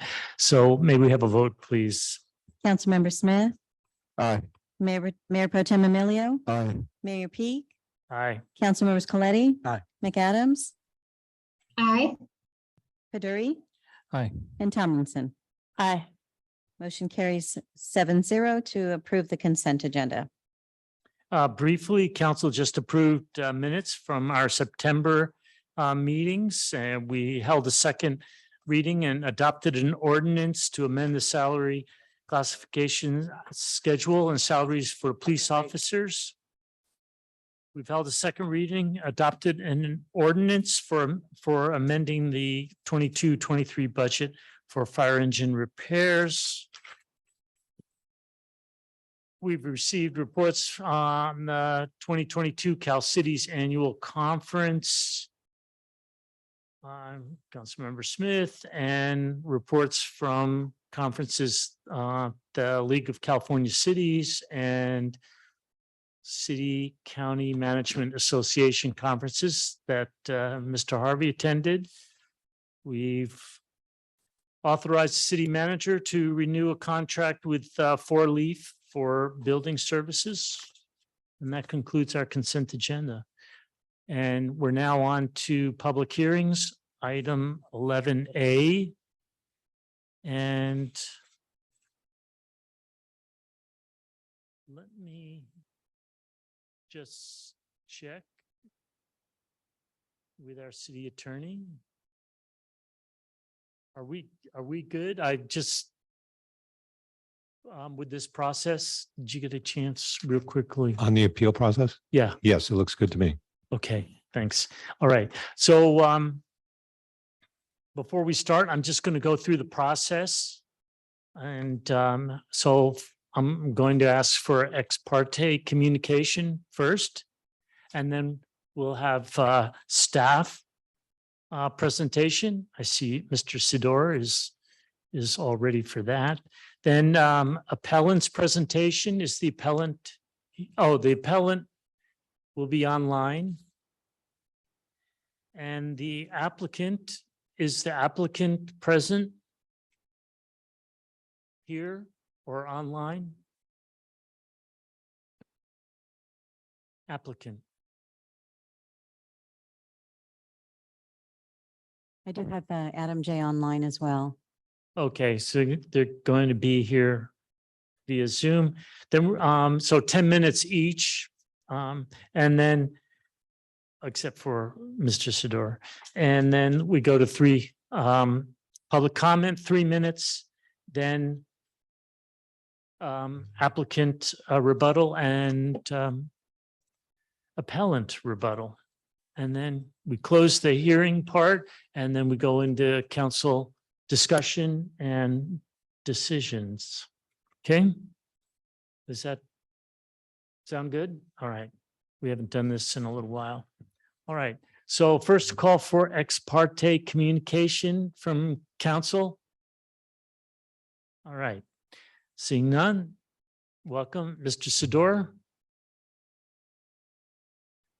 Thank you. Good evening, Mayor Peak and council members. Item 11A is an appeal of a coastal development permit approved by the Planning Commission back in July. Next slide.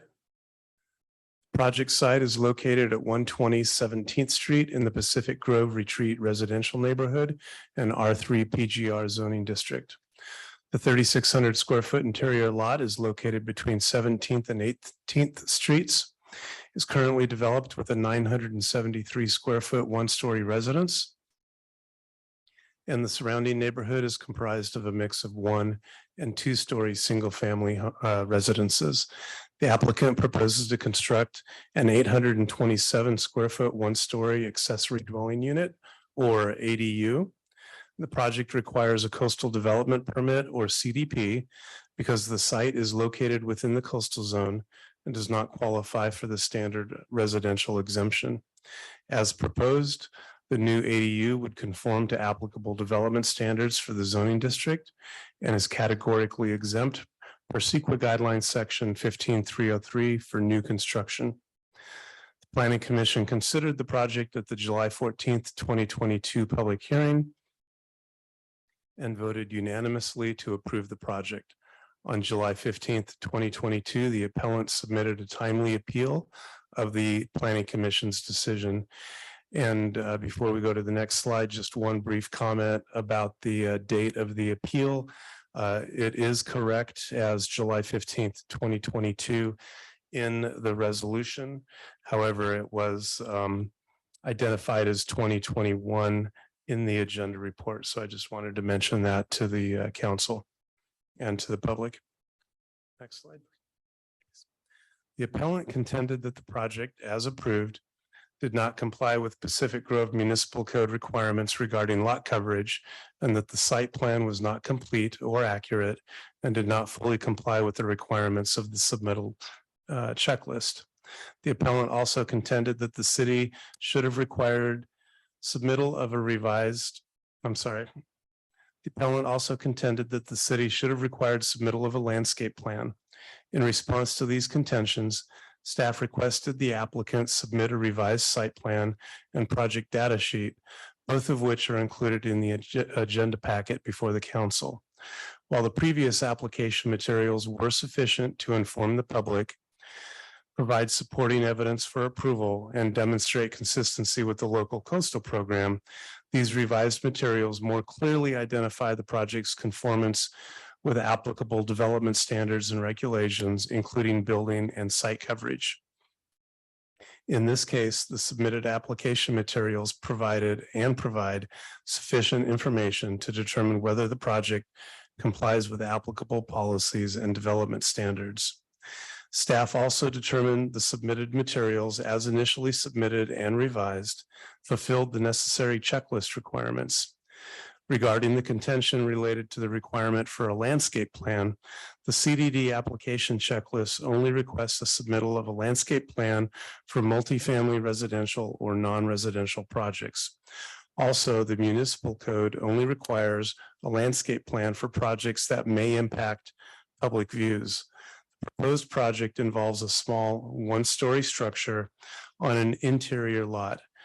Staff reviewed LPU Figure 4 aerial and street view imagery and conducted a site visit and determined the site and proposed development are not within the designated scenic view area or corridor and would not adversely impact public views.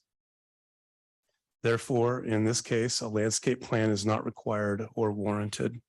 The appellant also submitted additional comments this week regarding items of information listed on the city's checklist that do not appear to be included in the plan set. As previously stated, staff views the submitted materials as sufficient to inform the public, provide supporting evidence for approval, and demonstrate consistency with the local coastal program. And this concludes staff's presentation, and I'm available for questions as well as the applicant. Thank you. And now, Mr. Chiani.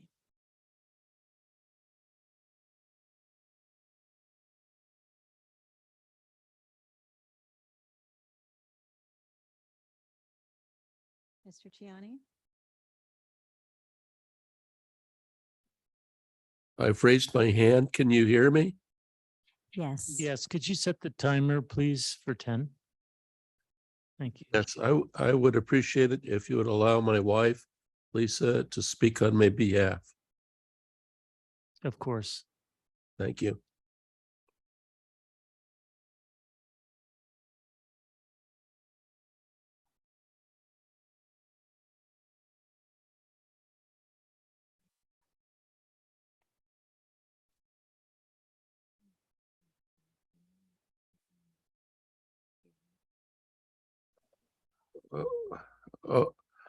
I just want to, my wife is on a different computer, so you would need to recognize her. Thank you. Thank you very much. Yes, I'm reading my husband's statement because he's got a bad chest infection. The plan set in today's agenda is dated September 21st, 2022, 2 weeks ago. My husband's July 15th, 2022 appeal was based on the May 18th, 2022 plan set that was approved by the Planning Commission in July. As a result of the appeal, planning staff required the applicant to correct and revise the plans and data submitted to the city to satisfy the city's minimum zoning standards and to comply with the LCP findings. Revised plans and data have now been submitted, with the exception of the required items cited in my husband's letter to council, which will be listed later here. Now staff recommends that you deny the current appeal of the 120 17th Street CDP and approve the project. A similar thing happened with the appeal of 711 Ocean View Boulevard, where the LCP policy required a coastal hazards report concurrent with the CDP application, but the report was not prepared. Yet staff erroneously informed the Planning Commission that a hazards report was not required. However, after it was appealed, staff required the report and recommended that the City Council deny the appeal, but approve the project to comply with the findings of the hazards report. You speak of lessons learned, and since then, staff requires hazards reports be submitted with CDP applications on Ocean View Boulevard. 3 coastal hazards reports have been required after the appeal of 711 Ocean View Boulevard, with meaningful recommendations for property owners and their architects to consider. As an example, from one of those reports, quote, Integral Consulting recommends that the owner and the City of Pacific Grove be aware of and consider possible design modifications and elements such as redeveloping on a perimeter foundation or building on piles to accommodate sea level rise, as mentioned above in the report. The quote continues, while these modifications may not be suitable for this particular project, they could help facilitate raising or relocating of the property if the nature of coastal hazards and uncertainty increases substantially and sea level rises. End quote. With the current appeal, the plan set approved by the Planning Commission failed to include the minimum information and data necessary to confirm that the project complied with the required zoning standards, and that is the reason for the appeal. While the current plan submitted September 21st provides some of the additional data and information after the fact to confirm compliance with the LCP and PG Municipal Code, they appear to omit the following items listed in the City of Pacific Grove submittal checklist. First, quote, label all areas to remain unpaved. For example, garden/planted areas, grass areas, etc. Next, quote, show spot elevations at each property corner and contours set at 1 foot intervals. Next, quote, show features in the right-of-way adjacent to the project site at the edge of street paving.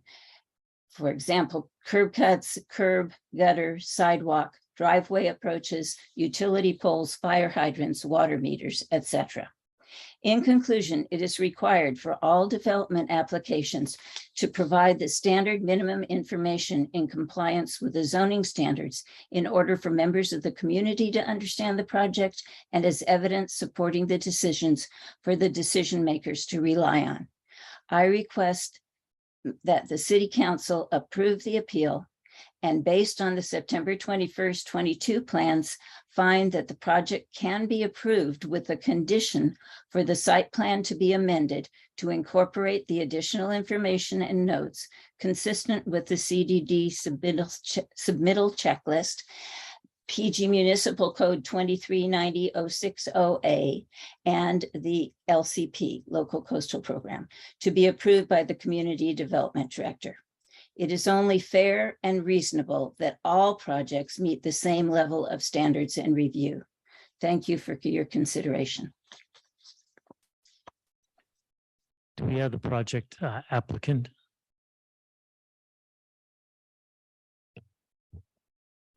Mr. Jeselnik? Yes, this is Adam. Can you all hear me? Yes. Wonderful. I won't take up too much of your time. This is Adam Jeselnik, architect for the project. My clients, the Crumbs, hired me to design an ADU that would meet with all of the city guidelines and to present that building to the Planning Commission as is required by code. We worked very closely with city staff, Mr. Sedor, to implement a design that met with those requirements. We were confident that the design that we presented back at the Planning Commission did so, but we understand and appreciate that there are people in the community who want to see a consistent application of the rules across all projects. So again, we worked very closely with Mr. Sedor to update and amend the plans to ensure that all aspects of the drawings conform to the city code. Again, do think that this will be a great addition to this particular property and to the neighborhood in general. And of course, if there are any questions from members of the council, I'd be happy to answer them. Thank you for your time. Now we have public comment. Anyone wishing to comment on this item, please step forward. Seeing none, do we have any in our virtual audience wishing to speak? Yes, Inga Lawrenson, Dwemer. Thank you, Sandra. Unfortunately, like the historical resources and the architectural review board are coming, plans are being presented to them that aren't complete and don't have the checklists. And they are continuing them and asking for more detailed information. And I attended this planning commission meeting and they struggled with the fact that they did not have the very necessary complete plans that they needed. They went ahead and improved it, but they really wanted more information. Now, since this is consistently happening, I don't know, I mean, these applicants are saying, well, I worked with a CDD. Well, they may have worked with a CDD, but the checklist hasn't been done. So where do these problems arise? And I would say it appears to be within CDD, not following a checklist consistently and in detail. Thank you very much. Thank you. Do we have anyone else? I don't see any other hands raised, except for Lisa Chiani's. Okay, well, next we have the applicant rebuttal. Does Mr. Jesselman, do you have anything else you wish to say? I do not have anything else to add. Thank you. All right, Ms. Chiani, appellant rebuttal, do you have anything else? This is Tony Ciani. If you can you hear me? Yes. I have nothing more to say than what I've already said. I think there needs to be consistency. I don't think it has occurred here. I think you need to require a complete set of plans. And think about it this way. If 5 years from now, someone wanted to pick up the existing plans and look for the areas that are landscaped versus not landscaped, there's nothing on the plans that indicates the drainage of the site, the contours of the site, the elevations of the site. There's nothing to indicate the public improvements adjacent to the site. And there's nothing to indicate whether or not the areas that are left without any notes are landscaped or not landscaped. So it's really important for this information to be there, not just for the decisions today, but for the decisions in the future. Thank you. All right, that closes the hearing part. And we're now on to council discussion, questions. Councilmember Smith. Thank you, Your Honor. I have a question for Mr. Sider. You just heard the appellant's testimony. Is there anything that you feel the city hasn't done on this project that is required by law or our laws here in the city? In response to Councilmember Smith through the mayor,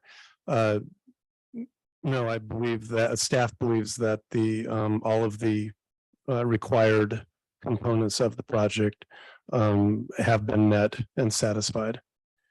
And the plans from that went before the planning commission, could they have been better? Yes. Were they sufficient and adequate? Yes, they were. And that's why staff took the opportunity when the appeal was submitted to at request that the applicant submit revised plans and a revised project data sheet to more clearly identify some of the points that were made in the appeal, which the applicant submitted. And the submittal checklist, I just want to emphasize that the submittal checklist has a very long list of items that may or may not be applicable to a particular project. So just because an item is listed on the checklist doesn't mean that it is applicable to a particular project or is required for that particular project. And so it's not a one size fits all.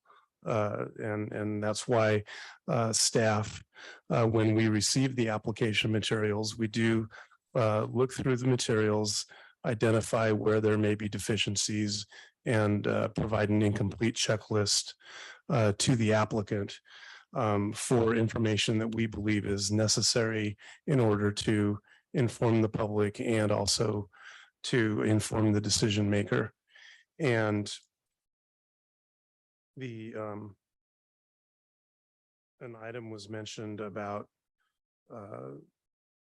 the information that the planning commission had was insufficient and that the planning commission requested additional information.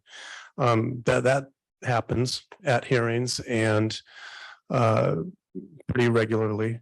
And so staff was able to provide the information that the planning commission was asking for. And because of the work that staff had done with the applicant. And that's, I believe that's part of the reason why the planning commission went ahead and approved the project unanimously.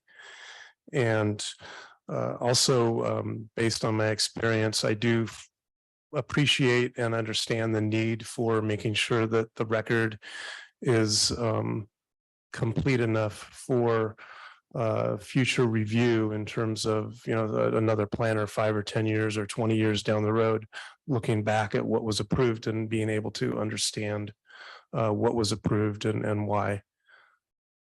So, thank you. Oh, thank you very much.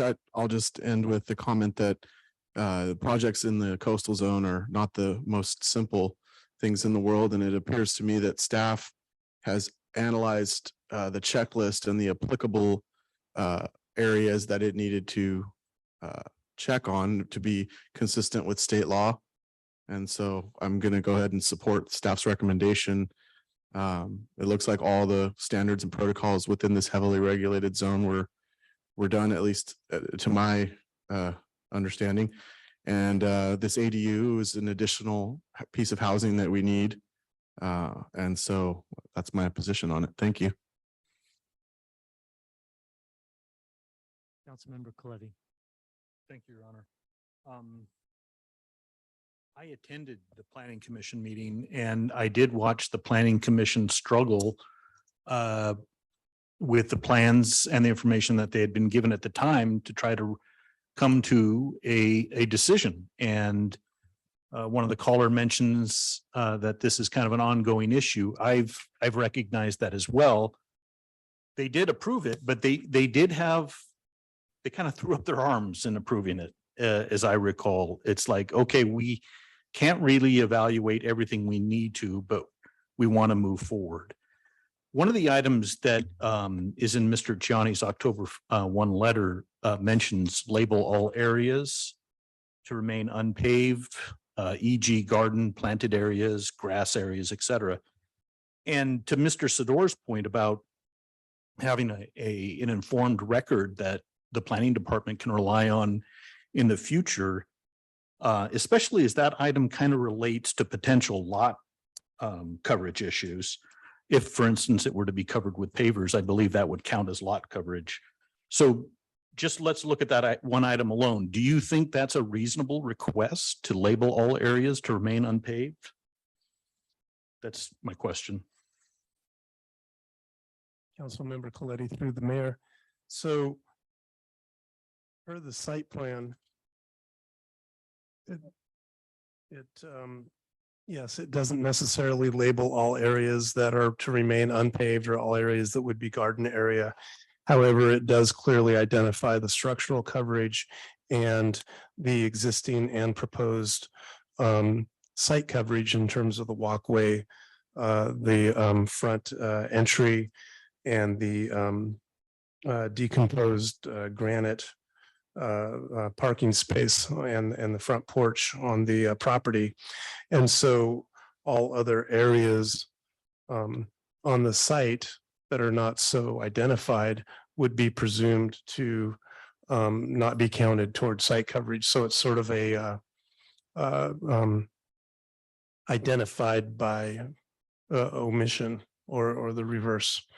So if in 10 years down the road or whatever, a site plan were to be submitted to the city that was not consistent with this, then that is something that would trigger staff's review to identify, okay, when was that additional site coverage installed on the property? The other thing too that I do want to emphasize is that the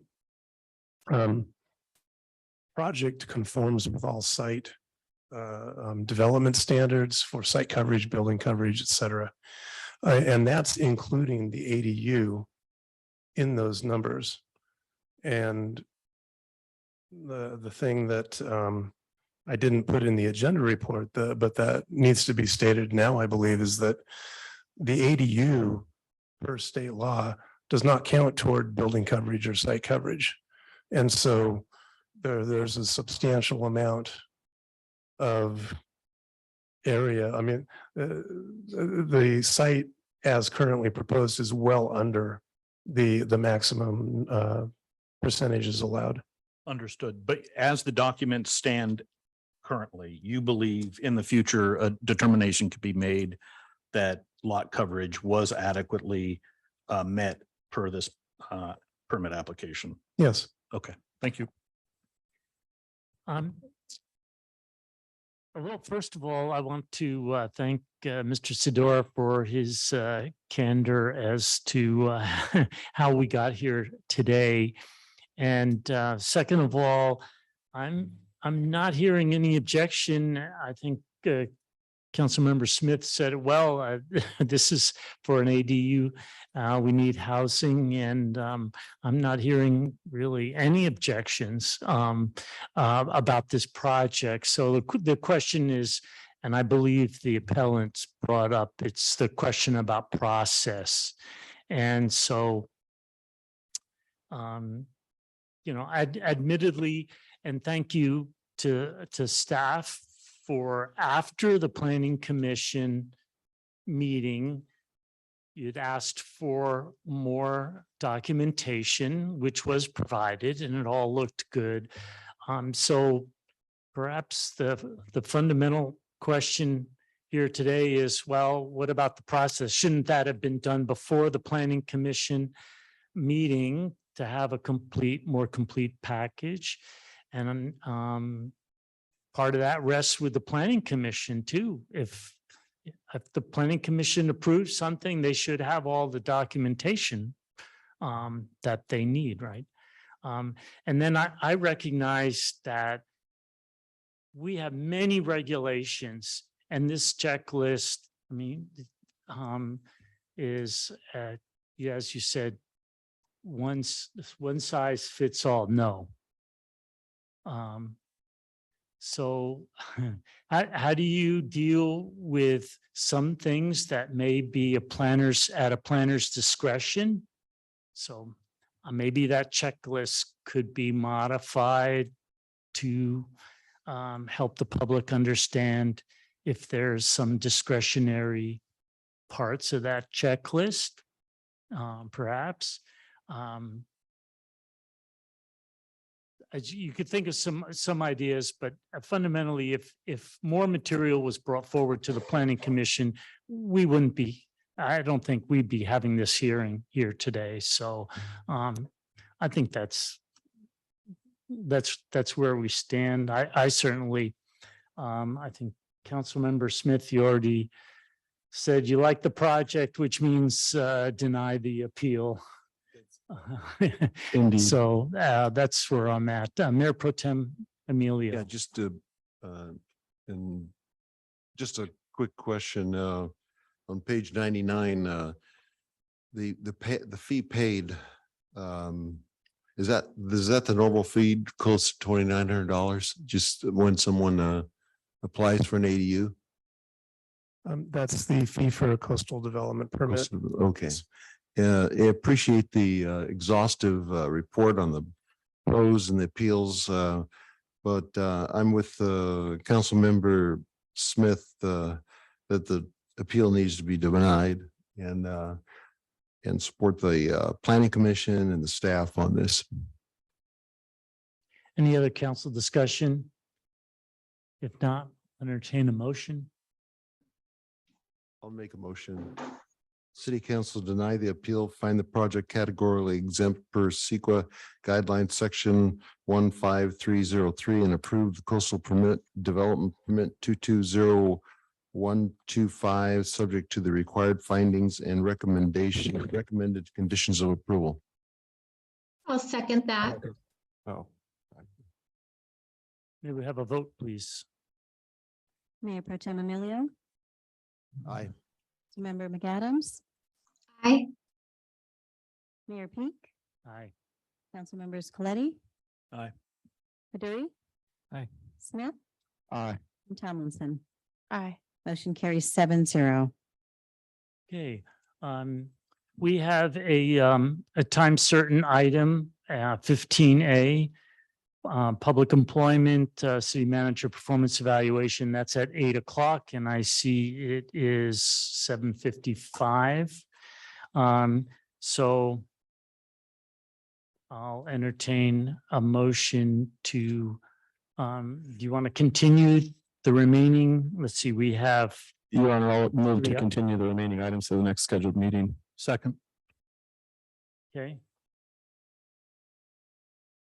discussion. May we have a vote, please? You, Councilmember Smith, Aye. Councilmember Coletti, Aye. Mayor Pete, Aye. Mayor Pro Tem Emilio, Council Members McAdam, Aye. Baduri, Tomlinson. Aye. Motion carries 7-0 to continue the remaining items on the agenda. Mr. Mayor, would you like to take public comment on the closed The session three- item? Yeah, before the we three, close? just to be clear, 3 items, 12A perk water extension, 13A concept review new fire engine, and 13B empty home tax. And yes, let's have, thank you for reminding me. Yes, let's have public comment on item 15A. I'm not seeing any here. No online hands are raised. Okay, we're now going to go into closed session and we'll adjourn this regular meeting at the end of closed session. Mayor, And- did you indicate what the closed session item was? I thought. you Yes, did, right? could you go ahead, please? Yeah, the closed session is public employment pursuant to Government Code Section 54957. The title is City Manager Performance Evaluation. And we'll have a report out at the beginning of the next regular schedule. Yes, I don't expect there to be a report, but yes. Okay. All right. Thank you very much, everyone from the public being here, staff. We'll continue. Have a good evening. Good night.